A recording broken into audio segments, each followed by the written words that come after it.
And the young kids are now big boys. You know, I saw their pictures. They were from baby to almost, how, 12 years old now? 17. 17 years old. Oh my God. Next year You they have to go get to them the married university. now very soon. No. Anyway, No married until they finish university. Okay. So Dr. Heshu Rahman has born in northern Iraq. She belongs to the, both of them belong to the Kurdish community. And she was born in Sulaimaniyah in northern Iraq. And then she graduated and then finished her Ph.D. She's a veterinary doctor by profession in the beginning, but then moved to University of Malaysia, Malaysia, and she completed her PhD and her postdoctoral training in Malaysia, and then she came back to Iraq, northern Iraq back. She is working with the university there as assistant professor in the assistant or associate now? And now associate. Associate professor. Yes, And associate professor. she is a prolific writer.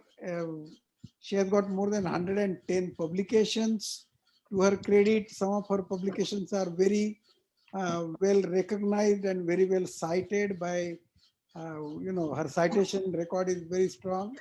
And then she edited some 3 books and co-edited some books, and she has 8 patents to her credit. And I have been associated with her. We have a couple of joint papers, and I hope in due course of time we are looking at co-editing a book. Her expertise is also in hematology and cancer area research. So we are really happy to have both of you. You know, it is like in America, we say that buy one and get one free. So we really appreciate both of you joining us in this system. Thank you very much. Yeah, and what we will do is we'll have a discussion about, you know, we were more interested in, you know, when there was the Iraq war, there were a lot of information came for Kurdish community, and we really wanted to know firsthand from you both if possible. And then in due course of time, we'll also inform you about our organization, International Commission for Human Rights and Religious Freedom. We are based in Washington, DC.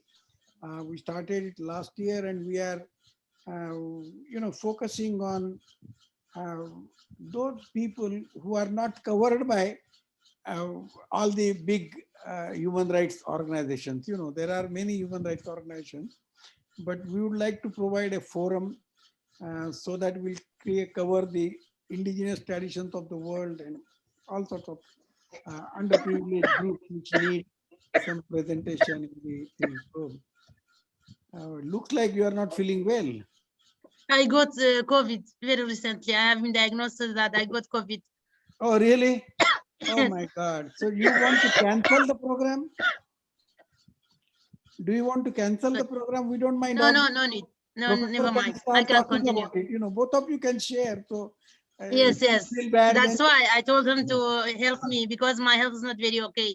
Oh, I have very too much caffeine. She is now in the recovery phase, so she's allergic. Okay. And she brought me as a backup. No problems. You know, you are not a backup. You can also contribute significantly. So let us start, and then please go ahead and, you know, if you feel uncomfortable, hand it over to him, and then we can go from there. So take your time and relax, and then I think go ahead, please. Thank you, Dr. Heshu. We really appreciate you are not feeling well. We feel it's okay. now. Thank you, Prof. Okay, thank go you, ahead. Prof. Okay. Thank you very, very much for this opportunity. You and your team allowed me to participate in this program and this system. Actually, Kurdish people are the people that are living in 4 countries: Iraq from the east, Syria from the west, Turkey from the north, and Iraq from the south. Although some or few numbers of the Kurdish also available in the Russia or in the Caucasus, Actually, Kurdistan was a very big country with more than 40 million peoples, but about 100 years ago, the Britain cut this country into 4 pieces. The largest piece is in the Turkey, and the second piece is in the Iran, and third piece in Iraq, and fourth piece in Syria.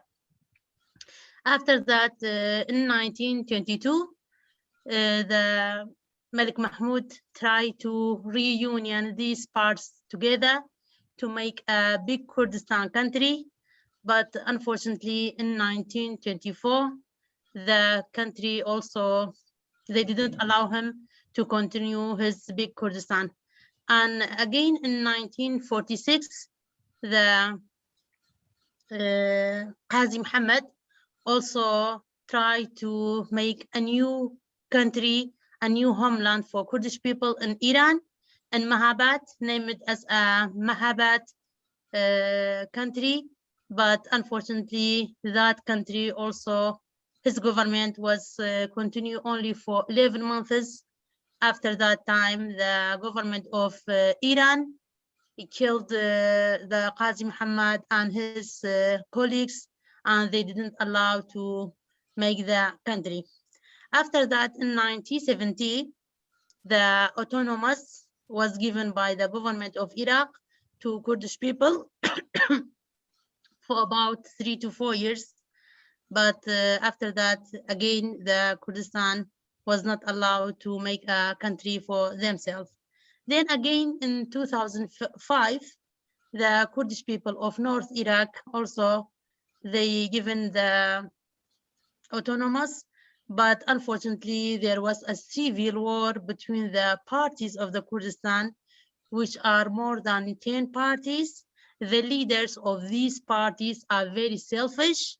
They use their authority to kill people, to steal the resources of the Kurdistan.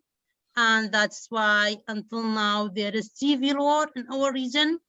And the problem is just for oil and stealing of the resources from the borders. That's why until now in 3 cities at the north of Iraq, we have more than 10 parties, including Islamic parties, Communist Party, Union Party, Democrat Party, too many parties, and their leaders are heavily corrupted. They just steal the oil and give to the neighbors to protect their authority, and try to make the civil war between the people, and they make the people very hungry. For example, last year, we only took 4 salaries in a total of 12 salaries. Then people now are very suffer too much from a very, very bad situation in here. And also the government of Baghdad several times asked the Kurdish people, Kurdish authority, to go to Baghdad and sit together to make an agreement for the oil and for salary, for budget. But unfortunately, the Kurdish authorities didn't allow and didn't agree to go and sit in Baghdad to make an agreement and improve the people's life.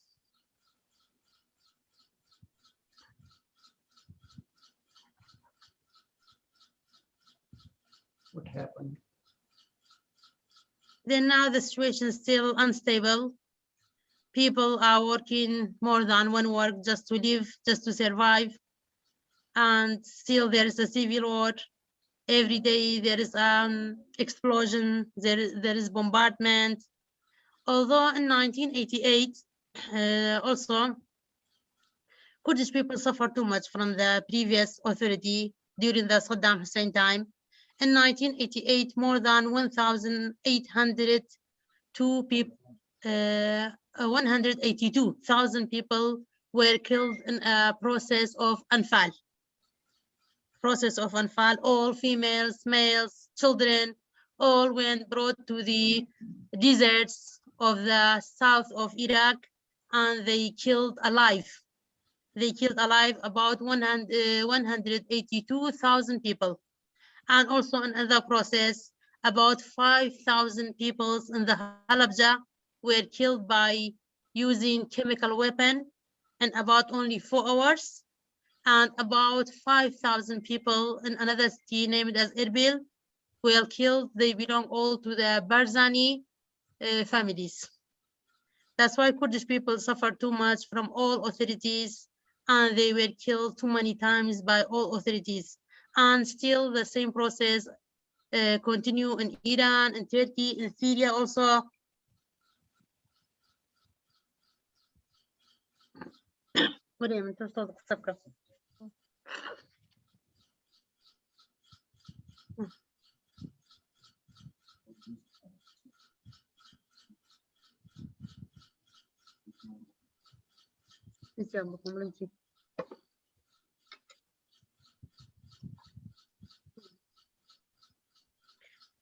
Prof, do you have any question?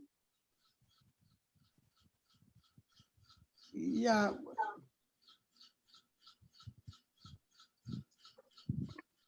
Do you have, so what is the present, let me see, population there of Kurdish people? Sorry, come again. Can you hear me? No, I'm not hearing you. Oh, really? So can you hear me now? Yes, yes, now yes. Yeah, so what is the total population of Kurdish people in overall in all the 4 countries divided? In all 4 countries, there are about 40 million people. 40. Yes, yes. Okay. In my region is about 4 million. In 4 Kurdistan of Iraq, yes, in Kurdistan of Iraq is about 4 million, 4 to 4.5, but totally they are about 40 million.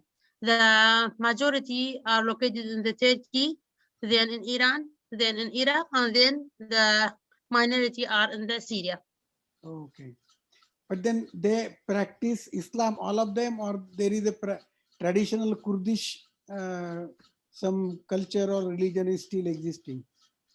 Yes, actually the majority are practicing the Islam, especially the Sunni, but originally the Kurdish people has their own religion, which is called Zerdashti.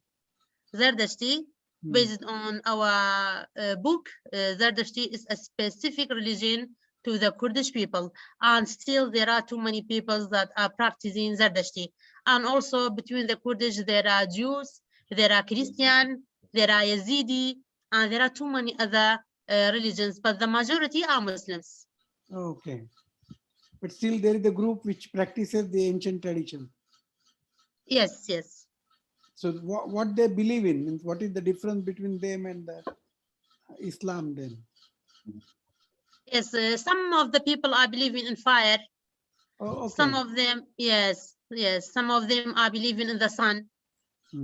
But others, for example, the Muslim believing in the God, the Jew and the Christian also believing in the God, and they have their own book.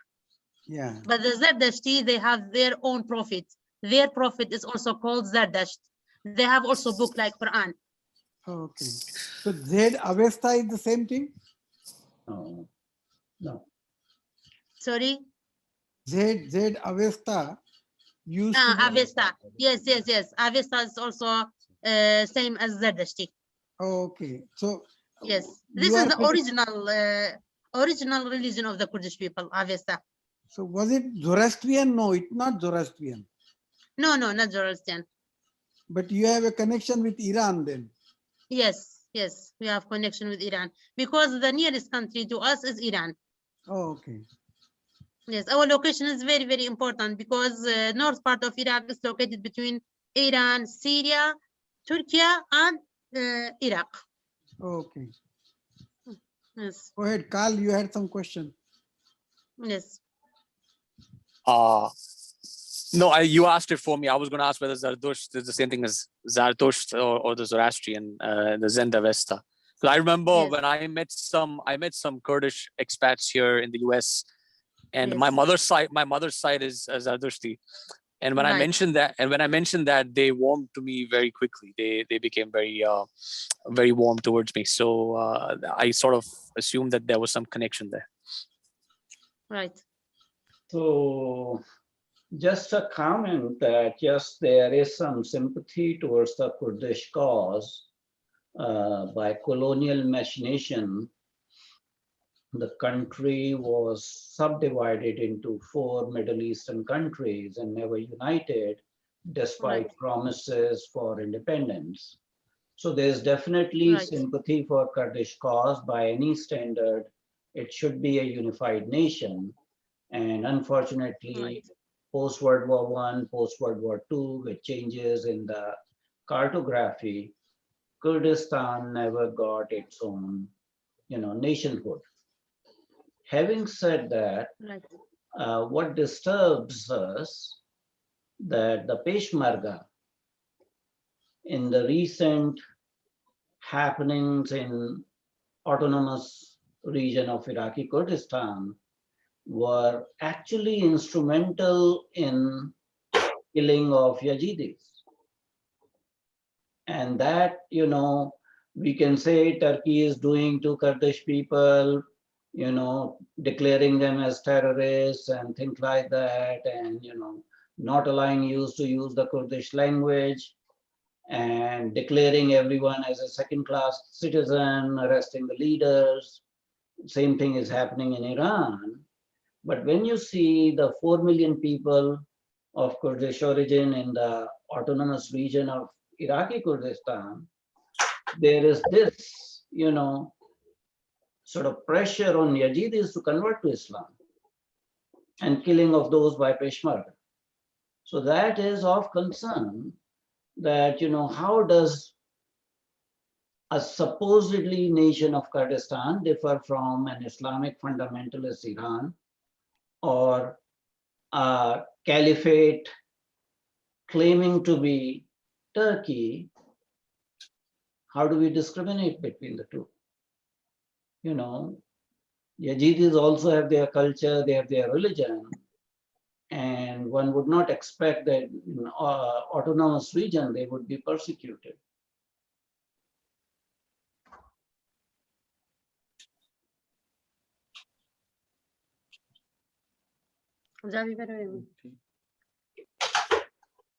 So, sir, you are saying that Yazidi people have been forced by Peshmerga to convert their religion. You meaning like that? Sorry, Yeah. sir. Yes. Yeah. But I'm not sure about that because last time when Daesh attacked the Yazidi area, actually Daesh forced them to convert to Islam, and of course you heard about how they killed them and how they slaved their many women, thousands of women, and took them to Syria. And actually, I don't know how these concepts came, but Peshmerga was Protected them. to protect them and defend them, sir. So we know about Daesh, we know about ISIS, what they did, but the reports are post-Daesh era that you mean claims have the come time from a Yazidi community that even Peshmerga are doing the same. No, Peshmerga protected them, especially their women when they have been enslaved by the Daesh. The Peshmerga tried their best to protect the women and bring them back to their own family. No, I mean, say you mean that before Daesh came, right? No. After Daesh was defeated, the same trend. After Daesh defeated. Yeah, after Daesh was defeated. Yes, after Daesh being defeated, the area of they call it Shangal, this area. Yes. Actually, the situation over there is very complex because now it's occupied by Peshmerga, occupied by Iraqi force, and even occupied by some parties from Iran, something like that, PKK. I'm not sure about them. So it's a very complicated situation. Actually, you're right about that. They force them to not practice their religion. Right. You are right about this. Yes, I thought you are talking about before Daesh. No. After Daesh was defeated and expelled, still in Punjab, the Yazidis have been persecuted, and they say that it's from Peshmerga. Actually, the situation is very complex. I'm not sure. I cannot accuse any site, but the area is really on fire. This place, you're right, and the one who pay for this complicity is the Yazidi people. Actually, you are right about that.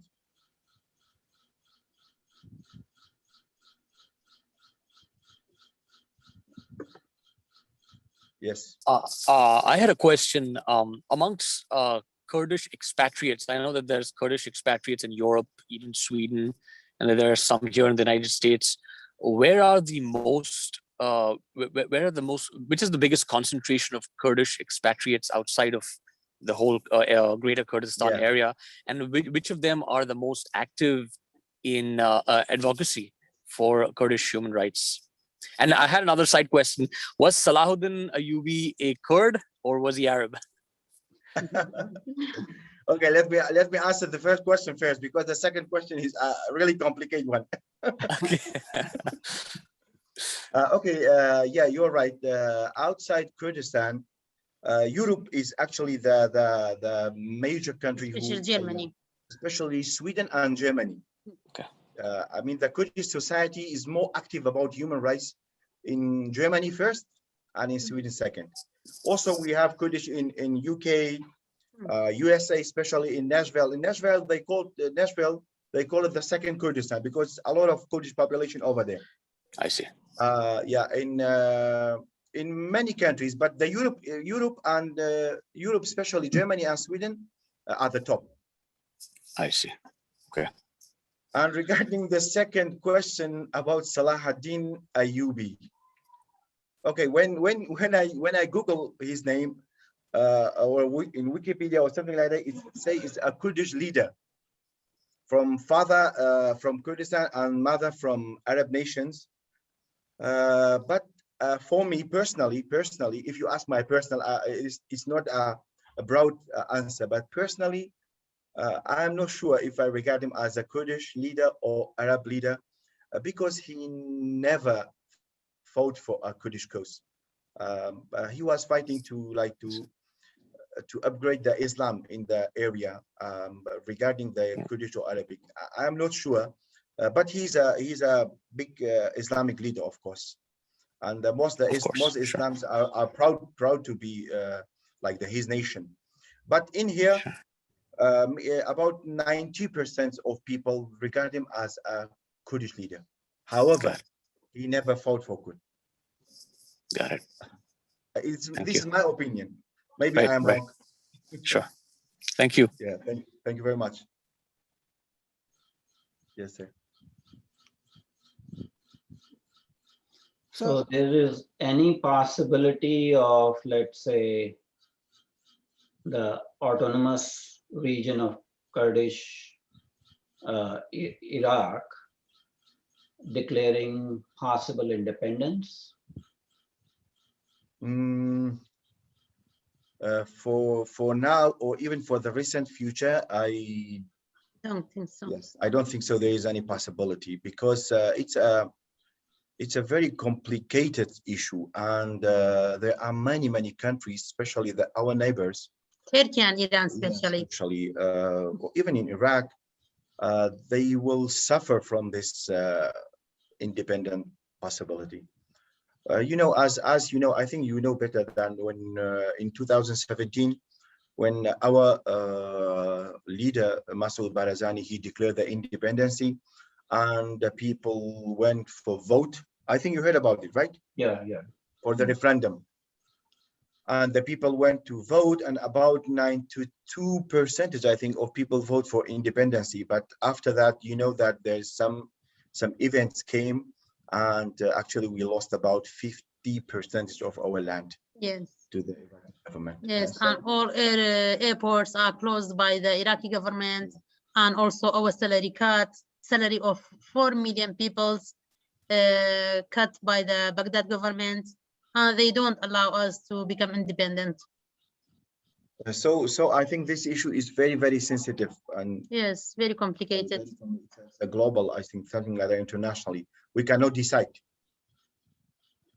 The Kurdish groups in Iraq, how closely they are working with, let's say, Syrian Kurdish groups and Turkish Kurdish groups and Irani Kurdish groups? Is there something like a coordination committee, I mean, which you could establish in a third country or maybe in Europe or in United States to coordinate the freedom struggles in the 4 different countries? Is there any effort for that?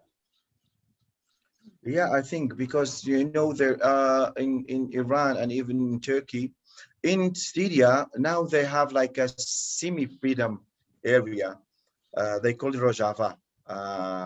They have their flag. They have the like regional government.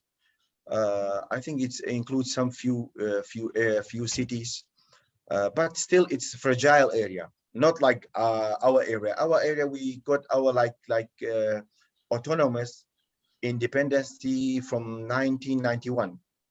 So it's more solid in here because we have our government, we have our ministries, all our ministries now. We are like belong to Ministry of Higher Education. Is belong to Kurdistan regional government. We are not related to Iraqi one. But I think in 4 parts they are struggling for the freedom. But as I said earlier, it's not an easy issue. It's very complicated, and it will take time if it will happen. I don't know. Maybe we cannot see. Maybe my children will see the independency of the large one Kurdistan. So. But I don't think we can see. It's a long way. So in Turkey, the Kurdish language is not allowed. Yes, exactly. What about the Iraqi Kurdistan? Are you able to have, let's say, schools teach in Kurdish language or? Yes, we are practicing our language in all our primary school, secondary school, tertiary school. But unfortunately, in both Iran and Turkey, and even in Syria, the government, they don't allow the practicing of their own language. But for us in our region, in north part of Iraq, yes, in the primary school, secondary, tertiary, we are practicing our own language, and nobody want to stop us from. No, actually, well, all schools here are in Kurdish. Yes, also we have international school. But except for the international private schools. Okay. But even we have Arabic school also for people who like to like me. For example, me, all my entire teaching medium of instruction for me was in Arabic. Because my family, like my father said, we are already Kurdish. So let us teach learn Arabic. Learn another language. So I am more fluent in Arabic actually in here than in Kurdish. Yes, but for my children, I already sent them to international school because they already completed their first, second, third, and fourth classes in the Malaysia, where it was in the English. Then when we came back, they couldn't teach in Kurdish or Arabic. Then I sent them directly to the international school, and until now, then the level 11, they are practicing the international. But generally speaking, all schools here is in Kurdish, even in Kirkuk, and I think you have a very good idea about Kirkuk. Yes, which is an area of conflict more than many years ago. Even now, also we have some Kurdish school. So is the provisional government in the Iraqi Kurdistan, are they getting the oil revenues from Kirkuk, or the central government is getting that now? Sorry, Prof, I didn't hear you well. The government of Iraqi Kurdistan, the autonomous region, are they able to get the revenue from the oil in Kirkuk? Oh, right now, no. The Iraqi government is getting it. After 2017, when the Kurdish government declared the referendum, the Iraqi government didn't allow the Kurdish leader to take the oil. From that time until now, the Kirkuk oil belong to the government of Iraq and not belong to the Kurdish authority. Exactly. Now, currently is the time of COVID, so there's no travel. Do people from Iraqi Kurdistan, are they allowed to travel internationally without any restriction, or there are restrictions on travel to certain countries? I think we can travel everywhere, even, but now because of of the COVID, we have Yes. the COVID is restriction. Yeah, but before COVID, we don't have the restriction to any country. We can travel anywhere. Yes, because even our passport is not issued by the Kurdistan government. Yeah. Our passport is in by language, in Kurdish language and in Arabic language, are issued by the government of the Iraq, and it is from Central. That's why we don't have any restriction. We can't apply for any visa, but depends on the personality, depends on the country, whether you can get the visa or no. In 2016, me and my husband both applied for visa for USA to participate in a conference. Then the consulate knew that we are married couple. They don't allow me to take the visa, and they gave the visa only to my husband because of the immigration process, something like that. Then I couldn't travel. My husband went to the, yes, my husband went to the USA. He participated in the conference, but luckily my paper also got first, and I won the gold medal. And unfortunately, I couldn't participate. That time, my husband met Prof. Yashwat in that conference. And after that, I connected with Prof. Yashwat, and until now, we have some achievements together, collaborations and achievements.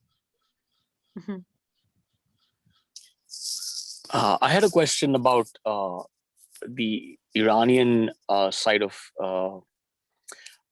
I know some people from Balochistan, which is an area Yes. spanning, and some of them tell me that the origins of the Baloch people before they migrated into that area near between Iran and India, they said that they came from Kurdistan. They claim to have come from Kurdistan. I was wondering whether Kurds have some kind of memory of a relationship with Baloch.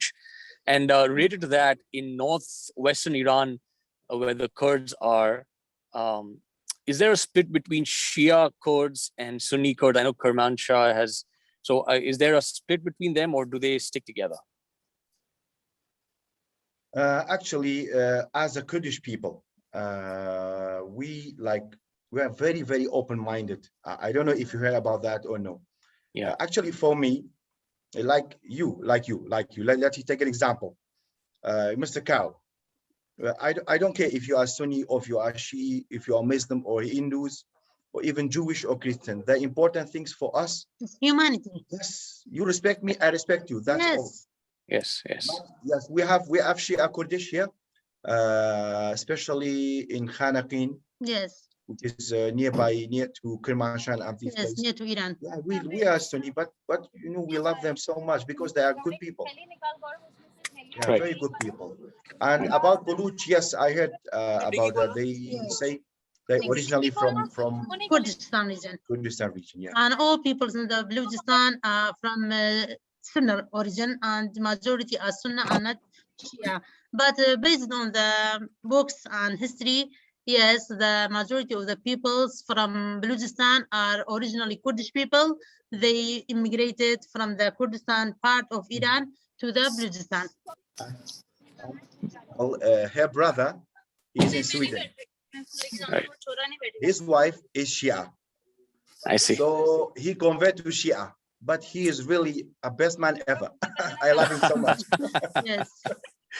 Yeah, Thank you. that's why we don't care about these things. Yes. One thing I do know about the Middle East is that the best musicians in Iran, Turkey, they're all Kurdish. Exactly. They're all Kurdish. Yeah. Especially in Iran, they are best musicians. Yes. Yes. Their song and also their language. Their language is very melody is very, very nice. Very sweet. And Yes. Yes. Very nice and very easy to learn. Sure. So thank you. I will ask a little bit of a provocative question. Yes. If you look at Iran, there's total disregard for Persian culture pre-advent of Islam. If you look at Arabian countries, there's total disregard for Arabic culture pre-Islam. And I think this is kind of trend in always every country that is Islamic, that everything prior to Islam, the culture, the language, whatever customs were there, they're kind of derided and held in very low esteem. If there were to be an independent nation of Kurdistan, will it take the same trajectory or be more pluralistic?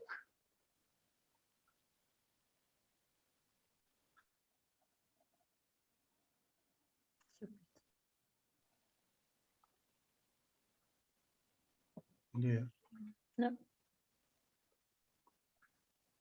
So if there ever to be an independent Kurdistan Mm-hmm. with unification of all the 4 geographical areas, Mm-hmm. the natural question would be, would it be a secular state? Would it be an Islamic state? Would it be a Shia state?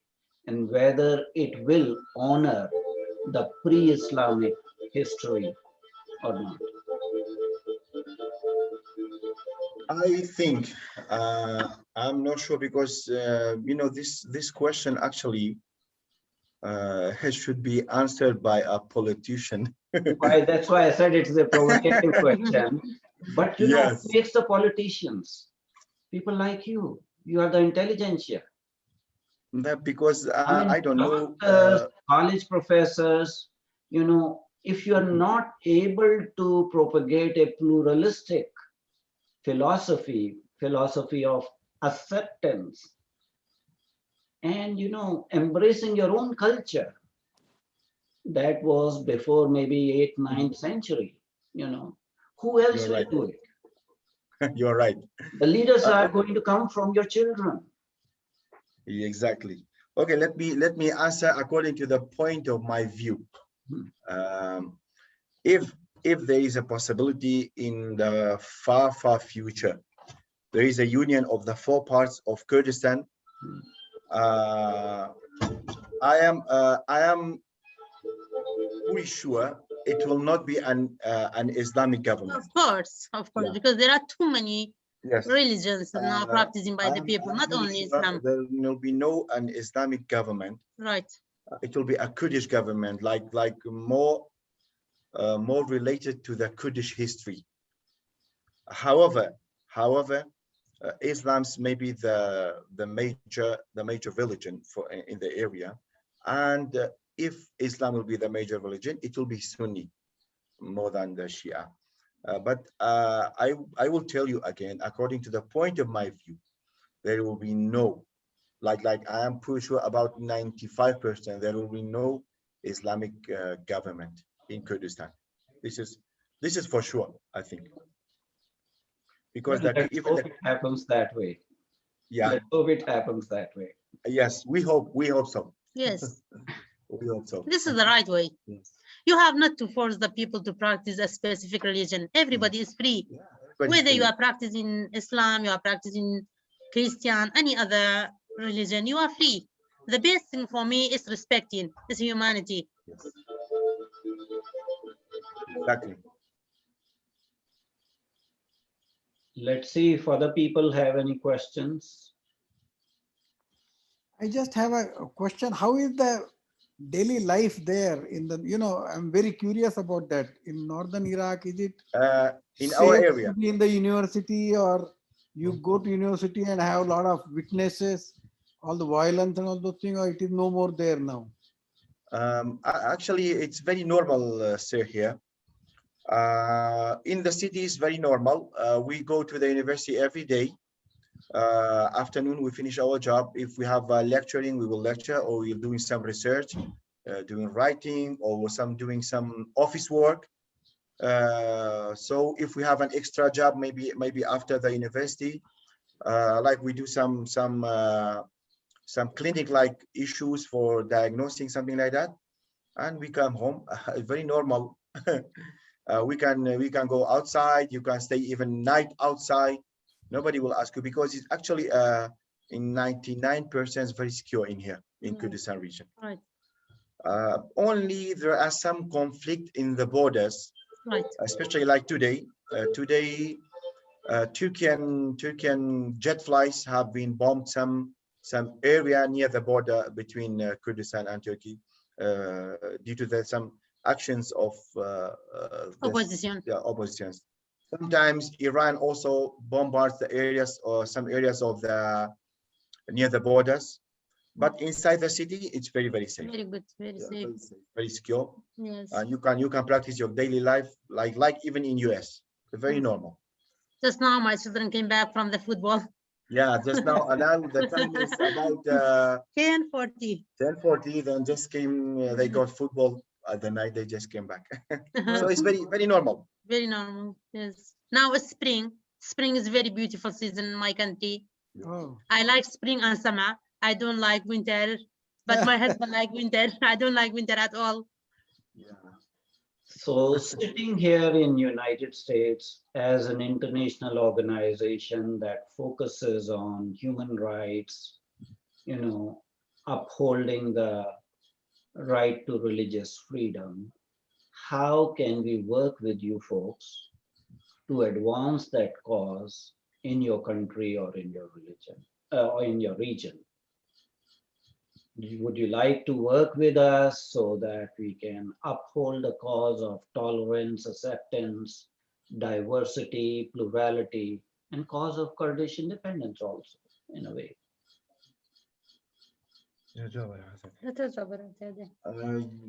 Actually, yes, we would like to work with you, sir. But before that, of course, we have to know what should we do here, right? To in the area of human right and the independency claiming. So like how can we help you and how can you help us? So Right?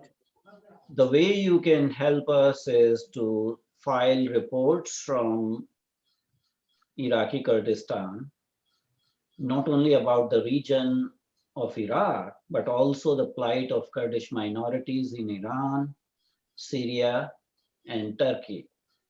Because, Syria is already in a conflict. Turkey Yes. Very poor people. practices very, very severe censorship. And Iran is an Islamic republic. Again, there are, restrictions and curbs on press freedom. Right. So if any reports are brought by word of mouth or by relatives or something like that from those regions, and you have credible information, you can send us reports and we would be willing to publish them, and but we will be willing to take the cause of upholding the human rights. So that way we can work with you and bring it to the international community because we are unbiased. All we want to do is uphold the human dignity, right to practice one's culture, one's religion without any persecution. Right. So if you have information and you don't have any channels, you pass that information to us and we will bring it to the knowledge, the public and awareness. And I think what it requires is to do this on a sustained basis, that eventually Kurdistan becomes, an independent nation. I mean, it's atrocious that, the whole nation has been subdivided because of machinations of colonialism, imperial colonialists, into 4 separate parts of countries just to appease, certain powers or nations. Having said that, history never ceases, history continues to be made. So I'm pretty sure if you, adopt the universal standards, you will be rewarded in future at some point in time with your own country. But it will require getting the goodwill of, international fraternity, humanity, by showing with good example that we treat our minorities well. So that would be definitely, a tall order, but we will be willing to work with you. We will be willing to publish the reports and things like that. And when we do some major event, maybe a conference or something like that, we would like to invite people like you, So that is what we would like to work with you. actually we will be glad for that to contribute and to participate actually. But before say there is any website there is a website we can search or something like that? Yes, it is. If one of you has a pen, I can give you the website address right now. Yes, we can write down right now. www. Okay. ICHRRF. H as in woman. The same website that Prof. Yashwat put. ICHRRF. Yes, ICHRRF dot Yes, yes. org. Prof. Yashwat sent me that link. .com or .org? Org. .org. Yes. Yeah. Prof. Yashwat sent me that website on the WhatsApp. And, you know, most of our activities are on the website. Yes. And, yes, I you followed. know, as we said that, you know, we are recording this session. So we will upload this on our website. All our guest lectures, you know, we take their permission and upload so that people can listen to these lectures and be wiser kind of thing. So we'll do that. If you want to send us a write-up about the Kurdish plight, you know, if you want to write a 4 or 5 page report, let's say as a Word document, you know, with some accompanying pictures, we'll be willing to publish it on our website. And we are trying to have people who are working with us all over the world. So we appoint on voluntary basis, on honorary basis, director of outreach. So we could consider if that is acceptable to either of you as director of outreach for Kurdish region, you know, or Kurdish people rather than region, because Kurdish people are spread across 4 separate countries. So we'll say director of outreach for Kurdish people. And, you know, I can prepare an appointment letter and send to whoever is willing to do that, whether it is, you know. So we'll keep this dialogue on. We want to work with you. We are much richer in knowledge and understanding. And we understand that it is a historically persecuted minority. And the nationhood has been, you know, taken away because of colonial imperial reasons. So we have all our sympathies and we'll work with you. Thank you very much. Thank you. Yeah, Dr. Thank you very much, sir. If you, and my request will be, humble request is that if you can connect us to people who are still practicing the ancient Kurdish tradition. Okay, sure. What it is, and we can organize talks also here, because we'll also learn a lot from them. So it is not only, you know, the ancient Kurdish, but also Yazidis from Sinjar region. If you have a spokesperson for Yazidi, we would like to connect with them also, because they have their own peculiar problems. So we'll work with everyone, Kurdish, you know, Yazidis, whoever is hurt. Very poor people, pity them. Too many women were stealed by Daesh from them. Now they have children and their family, they don't accept the children. But what is the problem with the children? The children didn't do anything. They just came from the innocent woman and a Daesh father, but they didn't do anything. Nobody take care on them. The family of the women don't accept the children, and the fathers are escaped and they don't want their children. Now these children are suffered. They are without the family. Nobody can take care on them. That day we created a campaign to collect money, to collect clothes, to collect food for those children, and we send them. I was curious to know that if the Peshmerga military force is still active and if you guys are getting enough support from it. So sorry, I didn't hear very well. The Peshmerga forces, it's still active, and if you guys are getting enough support from it. Yeah, they still supporting the family. Yes, but they don't have too much authority, because now, you know, Iraqi force are very stronger and they are very much, how I say They this? already occupy the area. Yes, they already very stronger than the Peshmerga. Like the cooperations and assistance from Peshmerga, I think it cannot. It is limited. Yeah, it's limited. It cannot be sent them like before. Yes, because the Iraqi government also can provide their force by an advanced weapon. But Peshmerga, they don't have any weapon. They just have a simple gun, something like that. They cannot control. They have it, but the government, they have planes, jets. Yes. So this is the make the difference. It's not fair, like not fair fighting. So better not fight.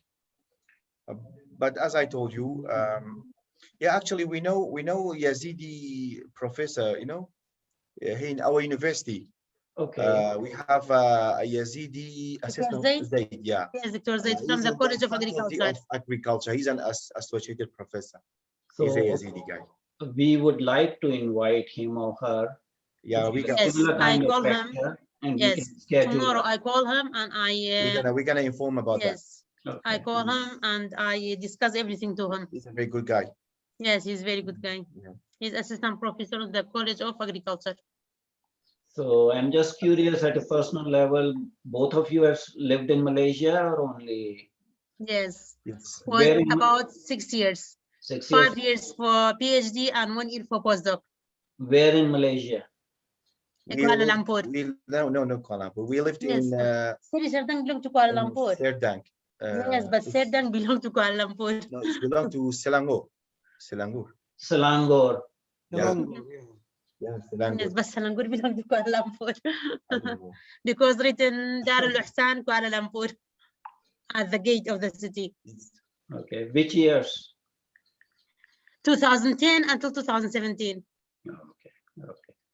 I've lived in Malaysia, that's what I'm saying. Really? Right. Where? Which place? Selangor. Oh, right. same. Yes, too many internationals are in Selangor because of the universities. I was faculty at UM. Right, UM. University Malaya. Upon a time. Right. We were in the UPM, Universiti Putra Malaysia. Actually, when I went to Malaysia, I was like a PhD candidate in UPM. But until the time that I graduate from UPM, something in my heart was like wishing to study my PhD in UM because I loved UM so much. It's a very nice. I think it's the top university even in Malaysia. Yes, now UM is the first university in Malaysia. So I used to work at University Hospital KL. Oh, yeah. You as a physician or what, sir? I'm a psychiatrist. Yes. Oh, nice to meet you. Okay. Very nice. Now you are in US. Sorry, this is the question I want to ask to Prof. Pathak. Prof. Yashwat. Now I know Prof. Yashwat is in Tampa, in Florida, right? Tampa, Florida, yeah. What about the rest of our guests or our fellows? I think everyone is in a different city, a different state. but in United States, right? Yeah. I think one of our research staff has joined from Canada. Okay. If you see, her name is coming here, Lexi Kawabe. She is Japanese, Korean, based in Canada. So we have people from Kawabi. Oh yeah. Kawabi Lexi. Yes. Lexi, you want to say anything? Sorry. Okay. I'm here. Okay. I find this very interesting. I had some I was aware there's some issue in Japan in year 2000, year 2000. There was a Kurdish man who accused the police of mishandling him. And that led to demonstrations, and they claim that Japanese are racist towards Kurdish. And then Japanese people didn't know what the Kurdish was even. Of course. So how can we be racist towards people who we don't Who even don't know. recognize, right? Yeah. And, yeah, and then they said that they planted 2 bombs, one in Shibuya police station and another one in Tokyo immigration office. Oh, really? Yeah, Mm. and then This they is closed. First time. Mm. Yeah, that happened on the 10th of June. And 10th then of June 2000. 2020. Oh, 2020. Wow, very Very recent. Yes. Very, very recent. Mm. So, and the Antifa was involved, and lots of sort of upsetting things happened. Anyway, so because of that, So you have a bad idea about us. oh no. So, and people sort of started No, I'm just saying, kidding. I'm just Yeah, kidding. when people what's start wrong there there? Because acting as a Japanese didn't know anything about Kurdish until that time. And Bad then word. it happens that there's a association called Japan Kurdish Cultural Association, which was founded in Wow. 2013. And they spoke up on the June 13th, saying that Japanese police wouldn't have acted the way they did if Kurdish person didn't break the law to start with. So our association has nothing to do with supporting this Kurdish man. And so the Antifa was involved, but it was nothing to do with the Kurdish. So You're right. they were so afraid about the Kurdish people getting target. And also, and then he was worried about the other kind of foreign nationals who are doing independence movement in Japan. They can be, they can get in trouble because of this one Kurdish man. So they sort of made an official statement. So I just looked up. So there's a place in province called Saitama, and there's a city called Warabi City, Saitama. And Kurdish people tend to sort of gather together there. And the first person who moved into Japan in that area was in 1990. And then after that, now about 2,000 Kurdish people live around there. And in Warabi City alone, they have 1,200. So it's a small city. So every one out of 50 people are Kurdish in that Warabi City.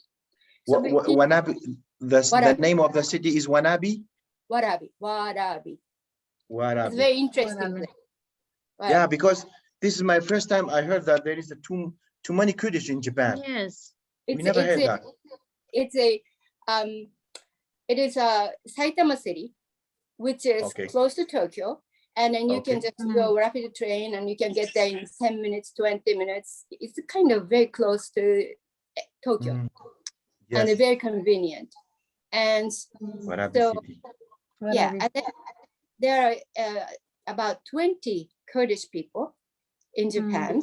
They opened successful construction companies. And they make big money.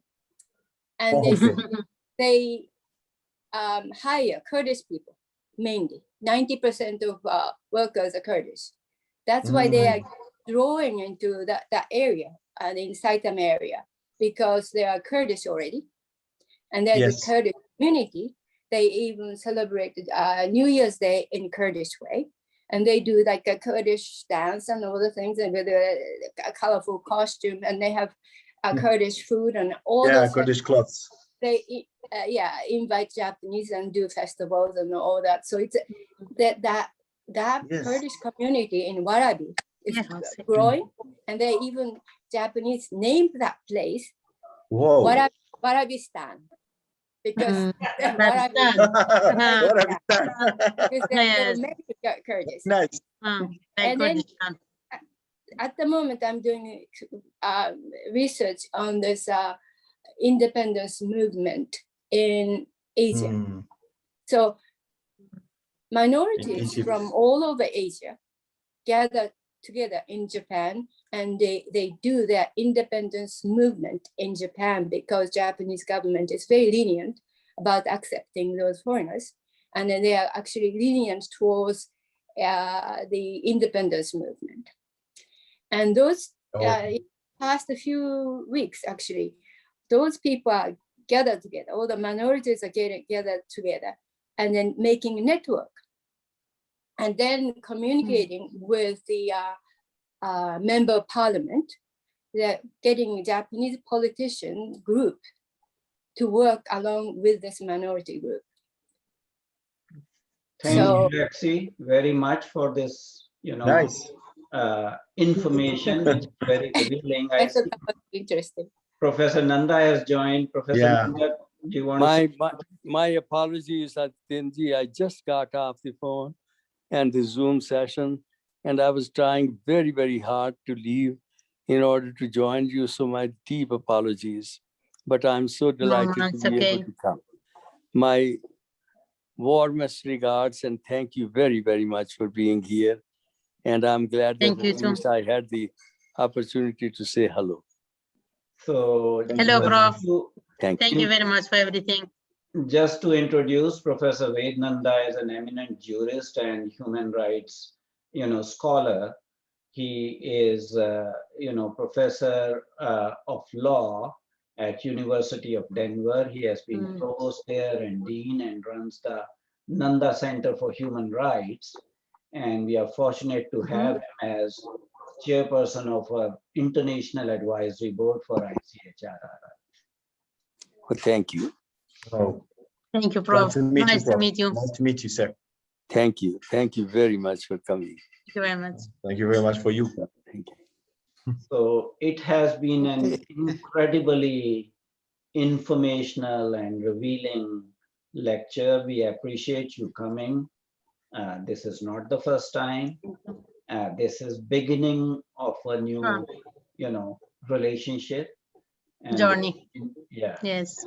And as we have discussed, we'll continue to work with you, and you will, sort of introduce us to other minority people and spokesperson from your region.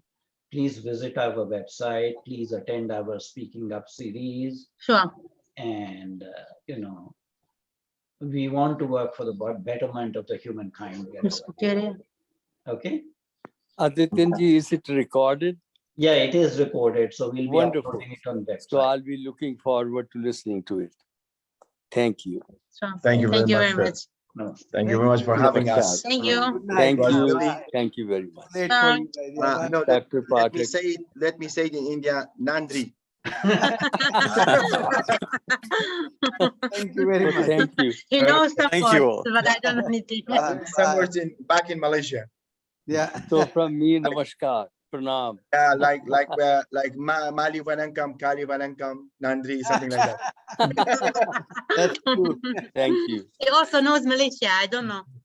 Thank you for having us. Goodbye. Thank you, bro. Have a nice day. Bye. Bye. Bye. Bye. Goodbye. Thank you very much. Bye. Thank you very much.